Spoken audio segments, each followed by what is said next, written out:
Hello Internet, and welcome to All the Mods 5.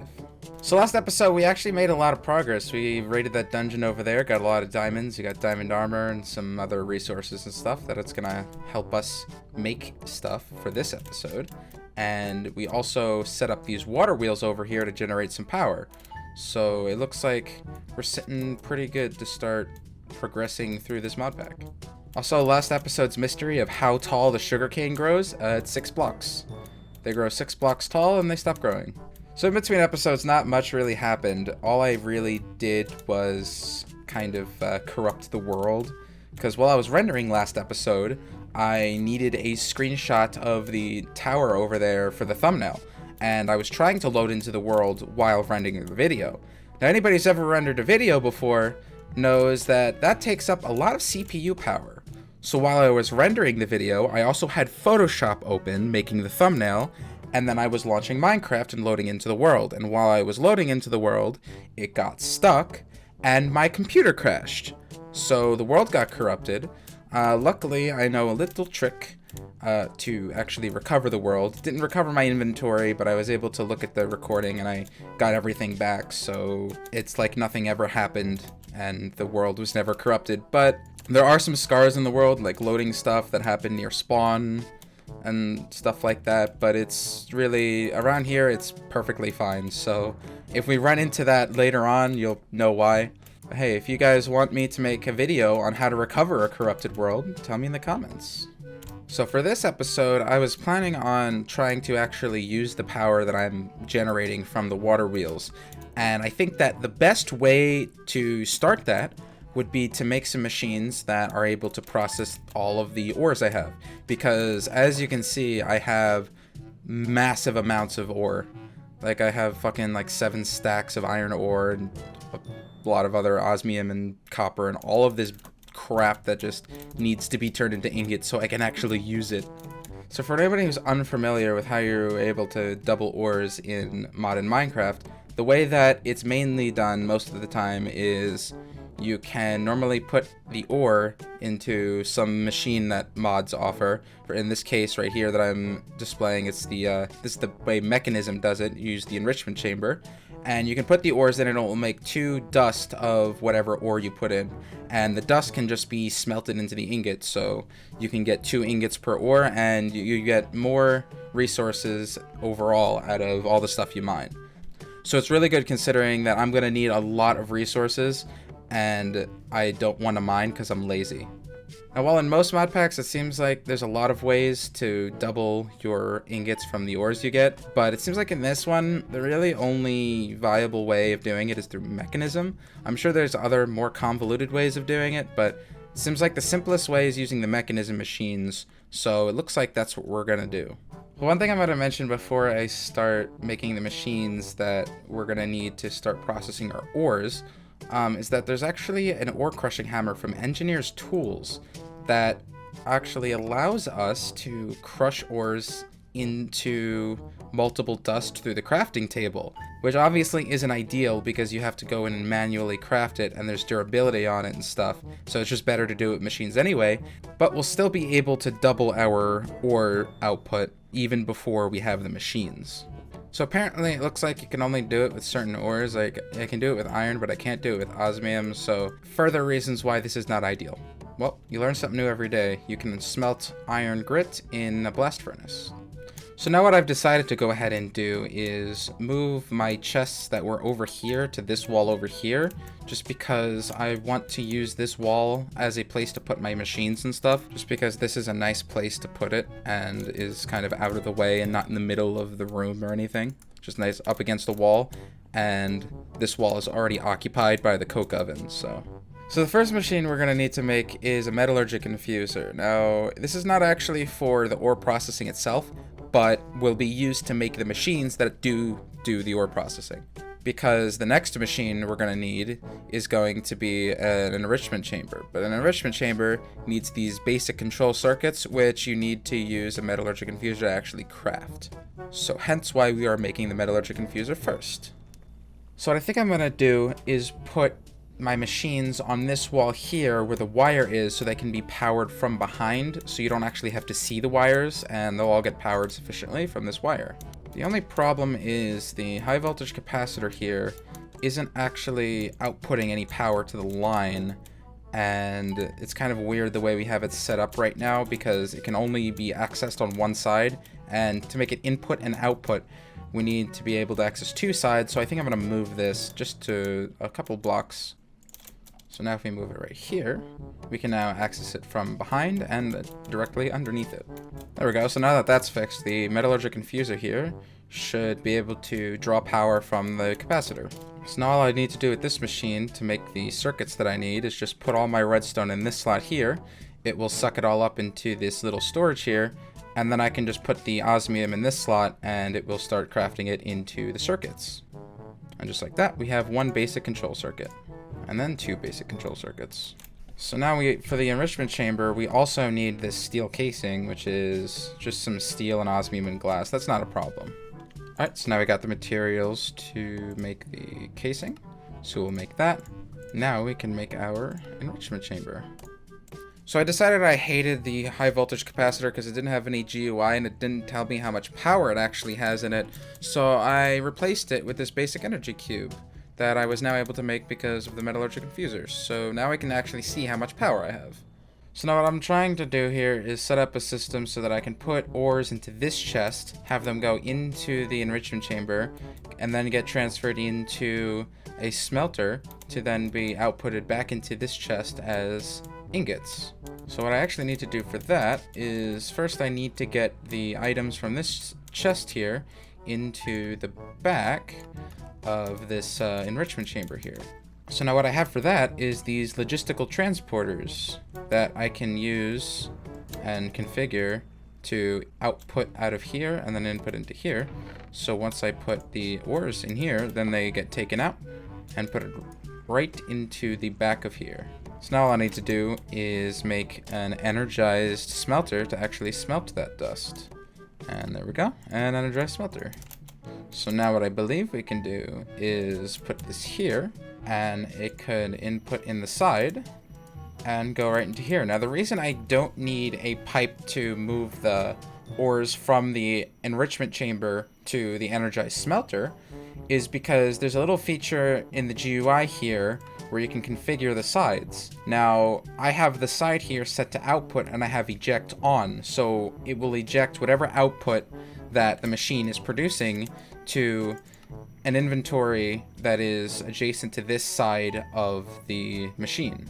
So now on this side of the machine, we have the energized smelter, which is getting it through this side, which is set to an input. So it just moves from this machine to this machine without any pipes or anything. And now what I can do is do the same thing and have it auto eject on out the top, and the ingots will automatically be shoved into this chest here. So now we have a system where I can just put all my ores in this chest and they come out into this chest without any other steps involved. The only thing about these is that they are slow. Very, very slow. We're gonna have to make some upgrades for these later on to make them go faster. So now that we have this all set up, I can go over to our ore chest over here and just grab everything and just put it all in here.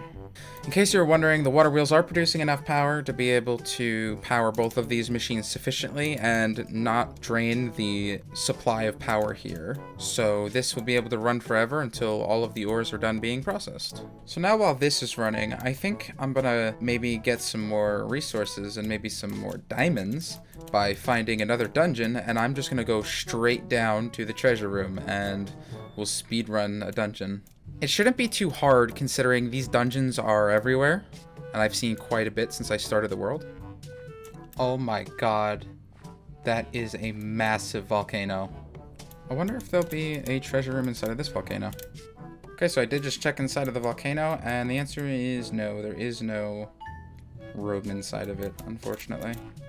So right here, you can kind of see what I was talking about with the world being all screwy, where it's literally just this biome, and then it immediately just in a straight line turns into another biome, and all of like the leveling is screwed up and stuff, and the water too. Oh, well, there's a dungeon. It's underwater. Oh my god. There's baby strays. You know, this dungeon is nice because I can kind of cheat a little and just go directly down to one of the layers here, so I don't even have to find the entrance to it. I don't think it really matters though. I think this is the top layer anyway. And we're in. Oh yes, I found the treasure room. Okay, let's see what we got here. A lot of diamond stuff, as expected. Okay, so from that we got a bunch of diamond armor and diamond swords and stuff, a bunch of ender pearls, and 12 diamonds. So that's pretty good. So what I did was I just combined a bunch of the diamond swords that I had that I got from the dungeons, and now I just have a diamond sword that has a bunch of enchantments, most of which I don't actually know what they do. So we've done a lot already, but I think it's kind of overdue that I go to the nether, because I don't know why, I just never thought of going to the nether. But it just occurred to me now, so we're gonna get some obsidian and go to the nether. Now here, you're about to witness why I love ore excavators so much. And boom. 36 obsidian instantly. Perfect. So I just decided to build the portal for now outside because I don't really know where else to put it. Alright, so now that we got some flint and steel, all we gotta do is boom. Nether portal. Alright, let's go see what we got in the nether.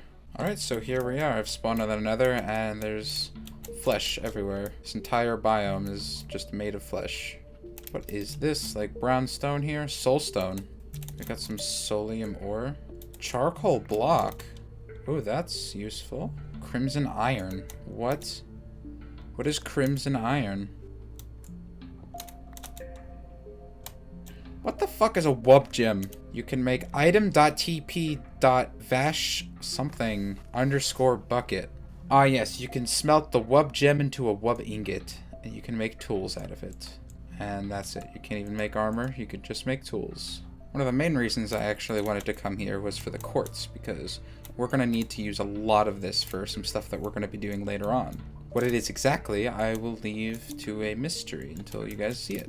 It's kind of funny how I'm doing this like right around when the 1.16 update came out, because obviously everybody's looking at that. Everybody's, you know, thinking about the way that the nether looks like in 1.16, but you know, it's always nice to see how mods can change the nether and give it biomes and make things look a little bit more interesting. Got these interesting looking trees here. Netherwood. I like how they got all these like little spikes hanging from the ceiling and on the ground and stuff. It gives like a nice shape to the terrain of the nether. This is a cool looking biome. It's like a little overgrown area with these weird root things. I like these giant obsidian pillars that they got sticking out of the lava here. It's pretty cool. Now from what you guys are seeing from this nether here, do you guys think it looks better, or does it look not as good as the 1.16 nether update? I don't think it's as colorful, but I think it's definitely more interesting. I think there's more going on rather than just colorful trees and stuff. There's like a lot of different ores and color trees, and it has kind of a very different color palette, but it still looks kind of interesting. Definitely looks a lot more spiky than it did before. Oh look, another fortress. Oh yeah, wither skeletons. Apparently wither skeletons drop this stuff called wither skull fragments, which you can just turn into wither skulls. And it seems like it's pretty common considering I didn't kill that many wither skeletons and I got 4 skull fragments. What? Is that a wither skeleton with a bow? Excuse me? That's just not right. So it seems like you can still get wither skulls from killing wither skeletons, but there's also like a couple other ways to make wither skulls.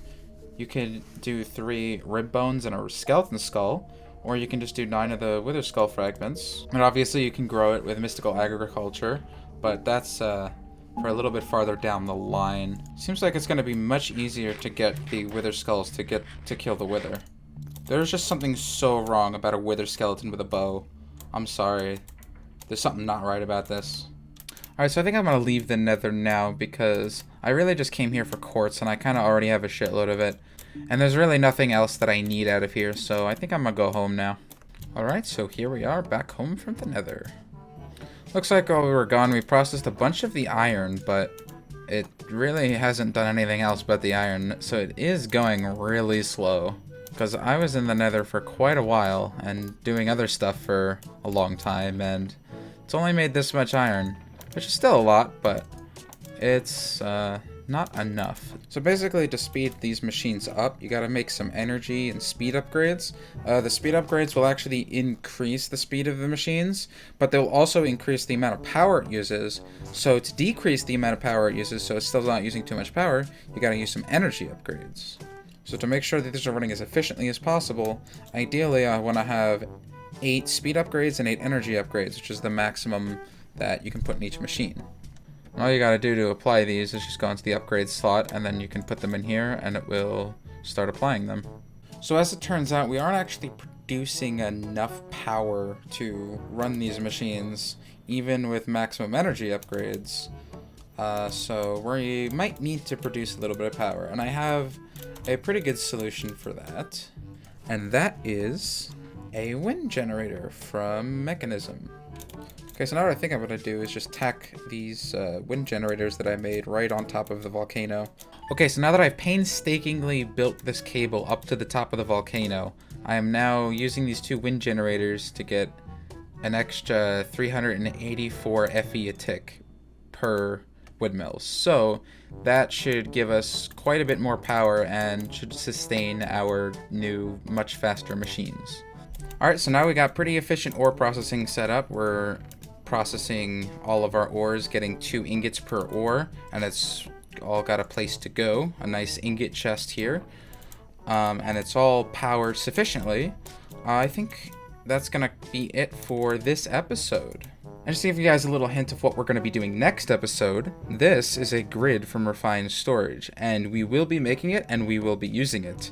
So stick around to actually see how we're going to use this and what it's going to do for us. So anyways, thank you guys so much for watching this episode. I've been getting a ton of support recently on this series. The last episode got put up on the Twitch page for all the mods, which is awesome. I don't know if they did it themselves or if they have an algorithm that just puts random all the mods 5 videos on it, but either way, it's really cool that, you know, people are seeing my videos and stuff. And I really hope to keep making these videos. And also, we just hit 1,000 subscribers, and I do plan on making a thank you video or some sort of special in the future within the next couple of days. So stay tuned for that. But that's gonna do it for this episode. I hope you guys have a nice day, and I'll see you all later.